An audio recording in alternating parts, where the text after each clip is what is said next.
আসসালামু আলাইকুম সবাইকে, আশা করি সবাই ভালো আছেন। আজকে আমি আপনাদেরকে গার্মেন্টস ট্রেডে ব্যবহৃত একটি জনপ্রিয় ব্র্যান্ড জুকি, এই জুকি ব্র্যান্ডের একটি MAV 3200 CS eyelet whole machine সম্পর্কে আলোচনা করব। তো যারা ভিডিওটি নতুন দেখতেছেন অবশ্যই ভিডিওতে একটি লাইক, একটি কমেন্ট, একটি শেয়ার করে পাশে থাকবেন এবং আমার চ্যানেলটিকে সাবস্ক্রাইব করে রাখবেন। তো ভিউয়ার্স, আমরা মূল ভিডিওতে চলে আসি। ভিউয়ার্স, আমরা ডিসপ্লেতে একটা প্যাটার্ন রেডি করা দেখতে পাচ্ছি, 14 নম্বর প্যাটার্ন।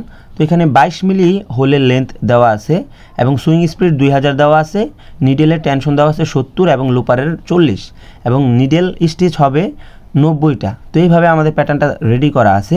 তো আমরা 1 নাম্বার যে অপশনটা হচ্ছে সুইং স্পিড, এখানে আমরা 2000 দেখতে পাচ্ছি। চাইলে আমরা প্লাস এবং মাইনাসের সাহায্যে কমিয়ে বাড়িয়ে নিতে পারি, অর্থাৎ কাজের ক্ষেত্রে আমাদের সুইং স্পিডটা যেমন হলে ভালো হয় আমরা ঠিক ওরকমই রাখার চেষ্টা করব।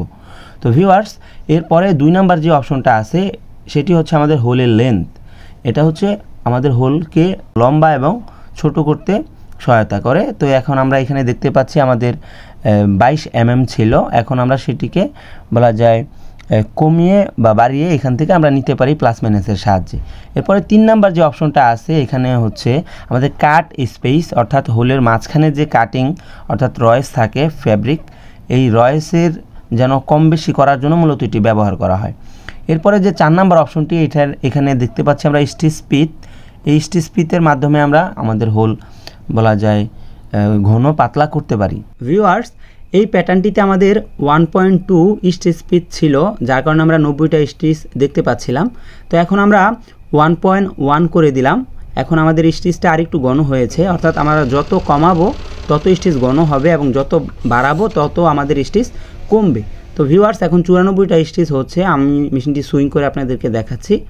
তো এখন আমরা আবার স্টিচটি পাতলা করব, তাহলে আমাদের স্টিচ স্পিডে এখন আমরা 1.6 রাখলাম। এখন আমাদের স্টিচ হয়ে গেছে অলরেডি 74টা।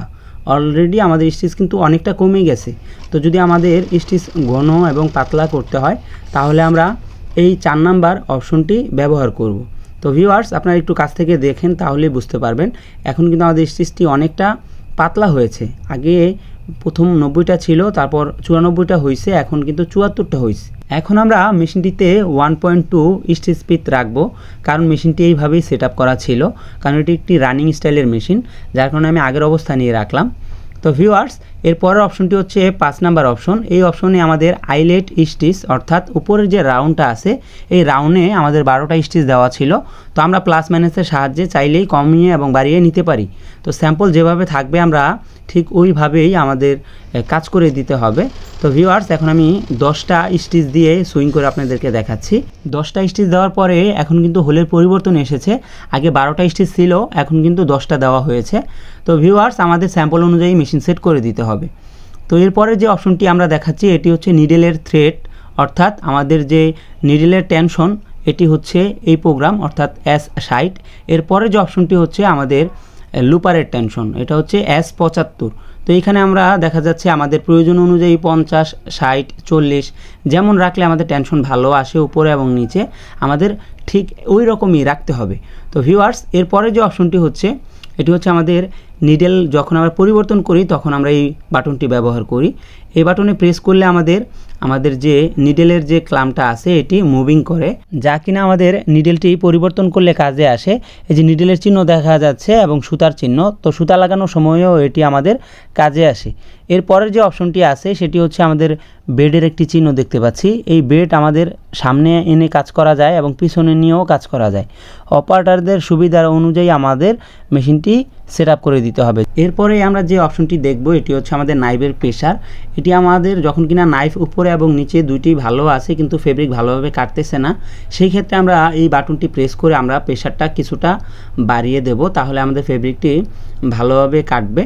তো সেই ক্ষেত্রে আমরা প্রেসারটা বাড়াতে পারি।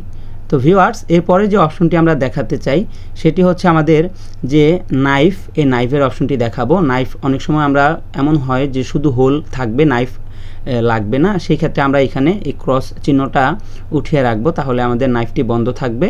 সেই ক্ষেত্রে আমরা দেখা যাচ্ছে আমাদের স্যাম্পল অনুযায়ী যদি দেখি আমাদের নাইফ দরকার নাই, শুধু আইলেট শো হবে, সেই ক্ষেত্রে আমরা আমরা এই নাইফটি বন্ধ রাখবো। তো এখানে আরও একটা অপশন আছে যে আগে কাটিং হবে পরে সুইং হবে।